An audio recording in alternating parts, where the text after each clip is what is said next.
Hey, what's going on, guys? So, I knew going into it that James Gunn's Superman was going to be, at the very least, a good movie. Or, much rather, I didn't know, but I figured it would be just in that if you look at his history and filmography, he's pretty consistently good at having a solid command over narrative and character development, world building, and balancing high concept science fiction and fantasy with grounded, relatable storytelling. Which, by the way, that last part especially is extremely difficult to accomplish in live action simply because it's live action. You're dealing with a higher level of verisimilitude by default of the audience engaging with real life people. So believability becomes a balancing act where you run the risk of being farcical, but if you try to play the high concepts too straight, you come off as pretentious, which is exactly the problem Zack Snyder faced with the general audience with the previous Superman franchise. But again, James Gunn has a proven track record in this regard, as well as many others. So I knew going into this that, again, this was going to be, at the very least, a good movie. But I didn't expect to personally like it as much as I did, which actually brought about some weird, unexpected frustrations. Because this movie is like 85% my Superman. Like, when I think of Superman in my head, based on my favorite comic books, animated features, TV shows, and movies, and you just put all those things in a blender, you sort of get something that resembles James Gunn's approach to Superman with this movie. I love Jonathan and Martha Kent. I thought they were great in the, 30 seconds that they're in the movie. Especially that scene where Pruitt Taylor Vince's Pa Kent tells Clark that he's proud of him. That really got to me in the theater. The Daily Planet staff were all completely on point. Rachel Brosnahan is kind of just the perfect Lois Lane. She's snarky, she's snappy, she's instinctively cynical to the point where she's even frustrated with how cynical she is. And she has this amazing chemistry with David Cornsweet as Clark Kent and Superman, who is endlessly genuine and carries himself with a dopey sincerity that's just hard not to love. He's also principled, maybe a little too principled. Like I said in my reaction to the second trailer, which the movie definitely delivered on, Clark Kent in this movie has this angry, righteous indignation where he does what he feels is right regardless of the wider consequences of his actions. And it feels like a deconstruction of Golden Age Superman, where they basically took that original hot-blooded man of action and threw him in the deep end of a 21st century global power structure clusterfuck. And I personally thought that made for some good storytelling. And actually, that winds up being Superman's key flaw that really gets the ball rolling. It's almost like James Gunn took that meme of Superman saving the kid who's standing on the train tracks from a train. Like, yes, it is a good thing that you saved a child from becoming the star of a Live Leak video. However, because you smashed the train, all of the passengers now have whiplash and other crash-related injuries. Maybe one of the passengers likes to rub peanut butter on his balls for good luck before going off to work, and now another passenger with a severe peanut allergy fell face first into Peanut Butter Boy's crotch and is going into anaphylactic shock. So congratulations, Superman. The kid is safe, but at the sacrifice of everyone else who was on that train.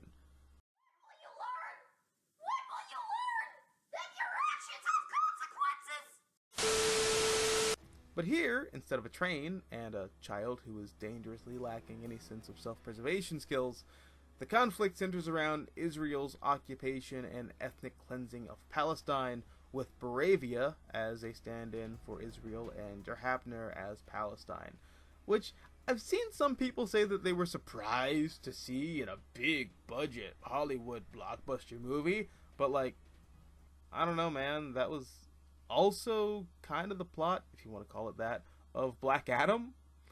But, unlike The Rock, James Gunn actually cares about storytelling and world building. So naturally, the subject matter was just handled a lot better here. And that sort of brings me to Nicholas Holt's Lex Luthor, because he is the Machiavellian architect behind the Baravian invasion in the first place, as part of his master plan to kill Superman. And first of all, without a shadow of a doubt, the best live action Lex Luthor that we've ever had. He's basically every major incarnation of Lex rolled up into one. He's the post-crisis John Byrne tech bro business tycoon, but he's also a straight-up Silver Age mad scientist with a pocket dimension evil lair that doubles as a prison for people that he just personally doesn't like. And it borders on hilarious how sadistic this man is. And he reminded me a lot of All-Star Superman Lex in that regard. I mean, in fact, I would say this whole movie felt very All-Star Superman inspired in its tone and scale, which doesn't really surprise me. James Gunn made it very clear that Grant Morrison is one of his favorite comic book writers, and that is very evident in the script. There are entire lines of dialogue that are just straight up ripped from All-Star Superman, as well as some of the New 52 Action Comics run, which was also written by Grant Morrison. Like, the whole bit where Lex refuses to give Superman human pronouns and refers to him as an it, that is from the New 52. And I'm pretty sure the brain beats brawn every time. I'm pretty sure that's from All-Star Superman. And the whole kindness is punk rock, that's not even from a comic book. That's literally just some shit Grant Morrison said on the Kevin Smith Fat Man on Batman podcast. And honestly, I'm not even mad. You know, if you're gonna use any comic book writer as your North Star when approaching Superman, Grant Morrison is probably your best option. I also like the Justice Gang, which is a stupid name. But I get that James Gunn probably wants to hold off on using the Justice League name for a later Justice League movie. But, I don't know, I feel like you could have just gotten away with making them the Justice Society.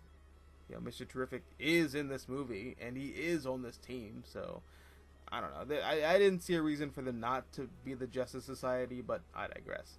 Now, I have seen some people say that they don't necessarily need to be in this movie, and that they actually take away from the movie, and I'm split on that, because on the one hand, they're important to the story in that James Gunn is using them as a direct commentary on the state of superheroes on film for the past few years, particularly in the MCU, where superheroes are now just these corporate soldiers, and he's framing them as a direct contrast to Superman, who is a more traditional comic book superhero.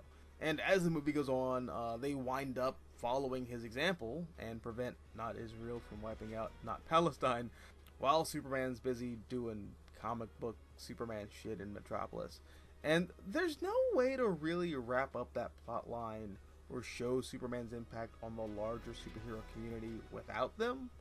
But I do get the other side of the argument where they do take up some screen time that could have been dedicated to actual Superman characters, which, to be fair, is a problem that I have with the movie myself. Still, I liked Isabella Merced as Hawk Girl. I loved Eddie Gathegi as Mr. Terrific. He stole every scene that he was in for me. And 2 years ago, if you told me that Nathan Fillion as Guy fucking Gardner would single-handedly repair Green Lantern's cinematic reputation, I would have hit you with a car. But here we are in the year 2025, I guess anything can happen. Anthony Corrigan as Metamorpho was great for the 5 seconds that he's in the movie. Wendell Pierce was also great as Perry White, again, for the 4 seconds that he's in this Superman movie, as well as the rest of the Daily Planet staff, even though aside from Jimmy Olsen and Lois Lane, they barely got anything to do in this Superman movie. And, like I said, that does wind up being one of my big issues with the movie, because on principle, I don't like the Daily Planet staff and Jonathan and Martha Kent, who are key staples of Superman's mythology, taking a back seat to some of the larger DC Universe stuff in your inaugural Superman movie. Because despite being one of the 5 people who actually likes those movies, that was my big issue with both Man of Steel and Batman v Superman. So it kind of sucks that James Gunn just went ahead and did the same thing with his Superman movie. And that's actually emblematic of my overall issue with the film, in that there is a lot going on.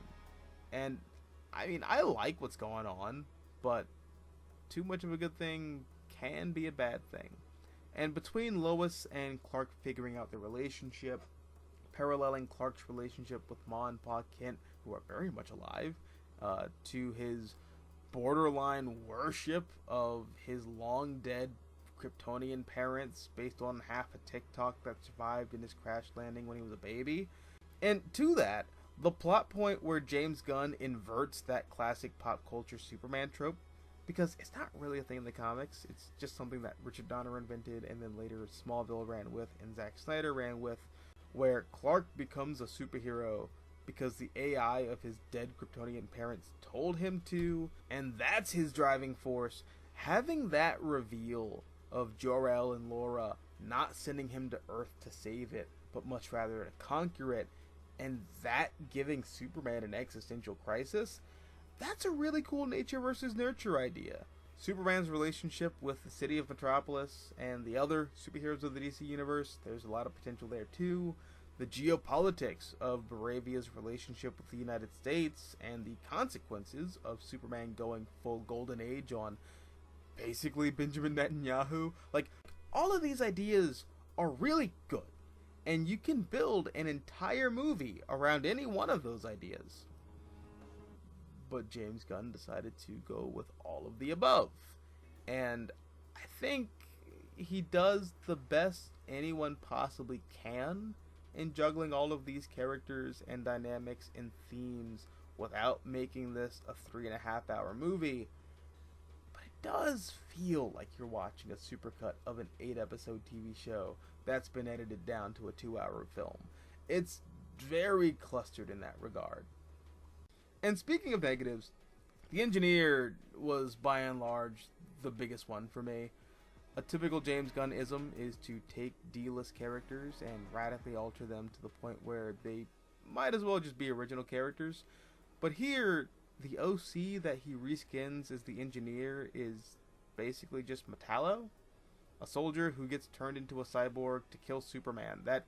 That's literally Metallo. And I don't know why it isn't Metallo. Angie in the Authority comics is literally a sweetheart who bleeds hope and optimism. So turning her into a militaristic, xenophobic murder machine is just like, why? Like, John Corbin is right there, and he's actually a Superman villain. So that sort of annoyed me. And my last negative thing, while we're still on negatives, I still hate that Superman costume. Like, I appreciate the work that went into it. Like, I do see the beauty in the craftsmanship. But just personally, as a comic book fan and as a Superman fan, I think that thing looks ugly as shit. Like, which is weird, because it's basically just the new 52 suit with the trunks and the Kingdom Come S. But, I don't like the Kingdom Come S, and I never have. Also, the new 52 style costume looks good from the waist up.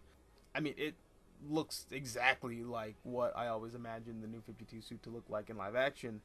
But not with the trunks.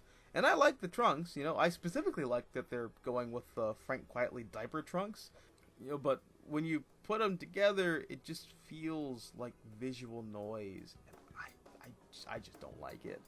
And it's even worse because I feel like Superman is supposed to be a visual contrast to the Justice Gang, because they're all wearing these corporate sellout mascot jackets, and that's their superhero uniform, and I get that and I appreciate that, but if that's the case, why does Superman's costume follow the exact same design philosophy? Shouldn't his costume be more, simplistic? And if it's an issue with, looking silly or believability, this is a movie where Superman and Krypto the Superdog fight Bizarro while Lex Luthor tries to rip the planet apart with a black hole. I feel like throwing Superman in some flat, untextured spandex with the Frank Quietly diaper trunks wouldn't have been all that visually out of place, but that's just me. Anyway, my criticisms withstanding, overall, I thought this was a near perfect Superman movie. I love the score by John Murphy. I love the needle drops that James Gunn incorporated here. I thought the action was pretty good. And I thought it was fun seeing Superman do weird comic book stuff that you don't often see him do. Like, that weird little tornado spinny thing that he does in the comics and TV shows. That was dope. And I like the fact that this movie jumps you right into the action. You know, it really feels like you're just picking up a random arc of Action Comics and you're just going from there. And I haven't felt that way with a comic book superhero movie in the theaters since the first Spider-Verse movie. And that's really all I want from comic book movies. And if James Gunn is making and producing more superhero movies like this, then I'm excited for the future of the DCU. I just hope moving forward that the movies are a little more focused, because that's really the only thing holding this movie back from being truly great, in my opinion. But anyway, what about you? Did you see the movie? How many times have you seen the movie? I've seen it 3 times so far, and I'm planning on seeing it a 4th time. Yeah, no, let me know what you thought down below in the comments section. Also, if you like this video, hit the like button, share, support the channel. And if you want to see more content like this, all you gotta do is subscribe. I'm the Mystical Green Beanie. Thank you for watching, and as always, until next time, take care, guys. Peace.